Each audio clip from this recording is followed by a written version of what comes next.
30-летняя Айгуль Исмаилова проживает в Тонском районе Иссык-Кульской области. Рожать в местном роддоме ей было рискованно. Ее состояние было настолько тяжелым, что ее пришлось везти в столицу. Так она попала в Центр охраны материнства и детства, где ей диагностировали анемию. И роды, и послеродовой период были очень тяжелыми. В результате она потеряла 2 литра крови и пережила тяжелую операцию.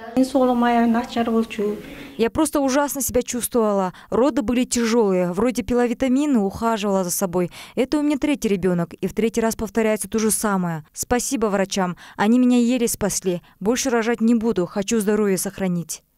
Женщина, которая назвала себя Аидой, не думала ни о своем здоровье, ни о ребенке. Ближе к родам состояние ухудшилось, и ее пришлось привезти в город. С ней врачам пришлось тяжело. Даже узнать ее личные данные оказалось проблемой. Девушка сообщила, что она из Токмака, хотя является уроженкой Джалалабадской области, и представилась не своим именем. У нее при поступлении фамилия Тухонка Зайнура.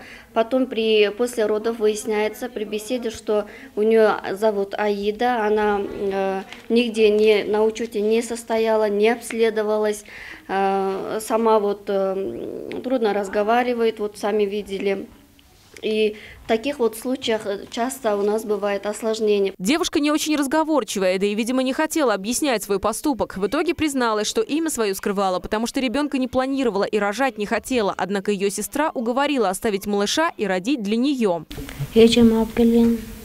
Сестра увезла меня из местной больницы и привезла сюда. Я не сразу поняла, что беременна. Догадалась уже, когда стала тошнить. Сестра уговорила, чтобы я родила для нее. Но сейчас не хочу отдавать ей малыша. Хочу, чтобы он остался со мной.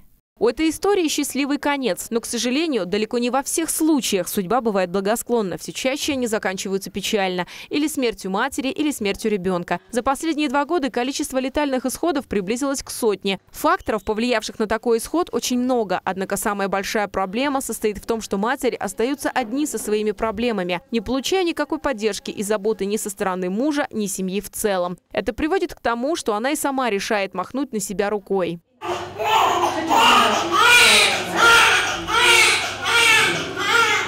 39,9% это случаев беременные наши женщины, будущие матери, на учете не состояли, не наблюдались. 33,7% они обратились за медицинской помощью очень поздно. Доктора не боги, они тоже не могут спасти.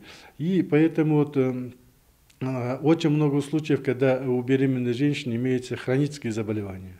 Это патологии сердца, патологии печени, патологии почек. Их надо систематически наблюдать.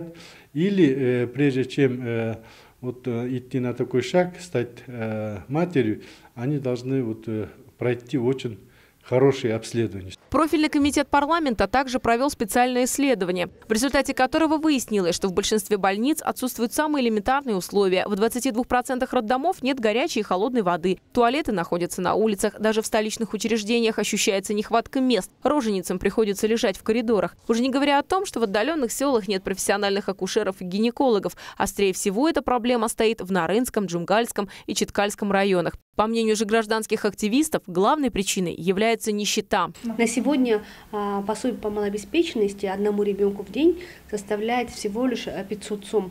В то время, когда на интернатное учреждение, на содержание одного человека в интернатном учреждении составляет до 11 тысяч сомов. Сегодня на поддержку фостерных семей выделяется 11 тысяч сомов, а в то же время на поддержку биологической семьи выделяется 500 сомов. Поэтому, говорят правозащитники, обвинять лишь врачей в корне неправильно. Со стороны государства должны проводиться комплексные меры.